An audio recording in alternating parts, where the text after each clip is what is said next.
روٹیوں کو ڈبے میں بند کرتے وقت اس میں تھوڑی سی ادرک رکھ دیں۔ روٹیاں دیر تک گرم اور نرم رہیں گی۔ آلو زیادہ میٹھے ہیں تو اسے چھیل کر نمک ملے پانی میں کچھ دیر کے لیے بھگو دیں۔ اس کی مٹھاس کم ہو جائے گی۔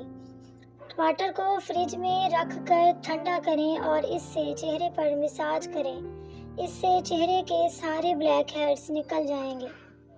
اگر سالن بنانے کے بعد شوربے، قورمے یا سبزی کے اوپر گھی یا آئل نہ آ رہا ہو تو اس میں آدھا چائے کا چمچ کسوری میتھی شامل کر دیں۔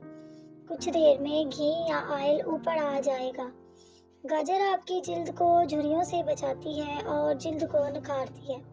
اس کے علاوہ یہ آنت کے کینسر جیسی خطرناک بیماریوں سے بھی بچاتی ہے۔